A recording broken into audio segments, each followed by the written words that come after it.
दोस्तों, एक बार की बात है। एक गांव में एक किसान अपने बेटे के साथ रहता था। वो जिंदगी के मुश्किल से मुश्किल टाइम में भी शांत और पॉजिटिव रहता और हमेशा ये कहता, जो होता है अच्छे के लिए होता है, बस ऊपर वाले पे भरोसा रखो। उसके पास एक घोड़ा भी था जिससे वो बहुत प्यार करता था और उसे अपने परिवार का सदस्य मानता था। एक दिन वो घोड़ा कहीं चला गया। किसान ने पूरे गांव में उसे ढूंढा पर वो कहीं नहीं मिला।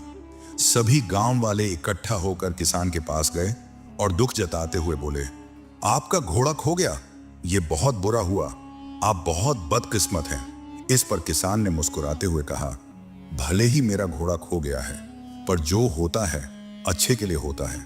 मुझे ईश्वर पर विश्वास है। गांव वालों को किसान की ये बात समझ नहीं आई और वो अपने अपने घर चले गए। कुछ महीनों बाद वो घोड़ा वापस आ गया और इस बार वो अपने साथ कई और जंगली घोड़े भी ले आया। सभी गांव वाले फिर इकट्ठा हुए और उत्साह से बोले, आपका घोड़ा खो जाना अच्छा था, अब आपके पास इतने सारे घोड़े हैं, आप कितने खुशकिस्मत हैं। इस पर किसान ने फिर से शांत स्वर में कहा, भले ही अब मेरे पास बहुत सारे घोड़े हैं, लेकिन मुझे कोई विशेष खुशी नहीं है। जो होता है अच्छे के लिए होता है। मुझे ईश्वर पर विश्वास है।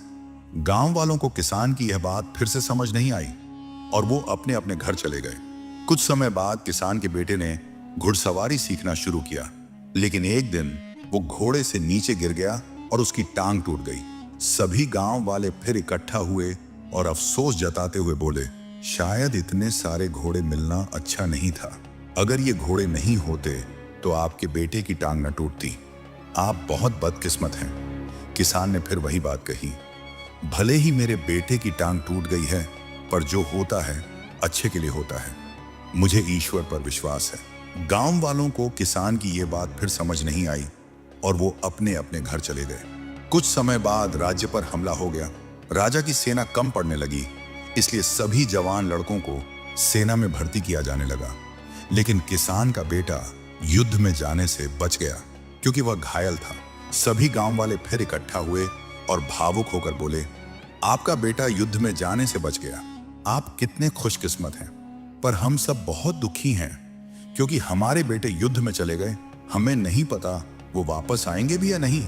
गांव वालों ने किसान से पूछा, हमने आपको जीवन के मुश्किल से मुश्किल वक्त में भी शांत और पॉजिटिव रहते देखा है, आप ऐसा कैसे कर लेते हैं। किसान मुस्कुराया और कहा, हमेशा खुश और पॉजिटिव रहने के लिए दो बातों को समझना जरूरी है। पहली बात, लोगों की बातों को ज्यादा ध्यान मत दो, क्योंकि उनकी बातों को ध्यान देने का मतलब है अपनी खुशियों की रिमोट कंट्रोल दूसरों के हाथों में देना। अगर लोग आपकी तारीफ करेंगे तो आप खुश हो जाएंगे और अगर बुराई करेंगे तो आपको गुस्सा आएगा। अगर आप लोगों की बातों पर ध्यान दोगे तो आपका दिमाग अशांत हो जाएगा और आप अपने जीवन के जरूरी कामों पर ध्यान नहीं दे पाओगे। दूसरी बात, कभी भी किसी बात को तुरंत अच्छा या बुरा मत कहो। जिस तरह किसी किताब के सिर्फ एक लाइन को पढ़कर यह नहीं बताया जा सकता कि पूरी किताब अच्छी है या बुरी, उसी तरह लाइफ के किसी एक इंसिडेंट को देखकर यह नहीं कहा जा सकता कि वो पूरी जिंदगी के लिए अच्छी थी या बुरी। आज जो घटना अच्छी लग रही है वो कल बुरी साबित हो सकती है और आज जो घटना बुरी लग रही है वो कल अच्छी भी लग सकती है। जैसा कि हमने इस कहानी में देखा, आपके साथ क्या होगा वो आपके हाथ में नहीं है, लेकिन आपके कर्म आपके हाथ में हैं। इसलिए अपने कर्म और सोच को अच्छा बनाओ और बाकी चीजें ऊपर वाले के हवाले कर दो, क्योंकि जो भी होता है वो अच्छे के लिए ही होता है। बस ईश्वर पर भरोसा रखो। दोस्तों, हमारे आसपास कई लोग हैं जो अपनी जिंदगी में मुश्किल दौर से गुजर रहे हैं। हो सकता है कोई हिम्मत हार चुका हो, कोई खुद को अकेला महसूस कर रहा हो, या कोई अपनी परेशानियों से लड़ते लड़ते थक चुका हो। शायद सिर्फ एक सही बात सही समय पर किसी की पूरी जिंदगी बदल सकती है।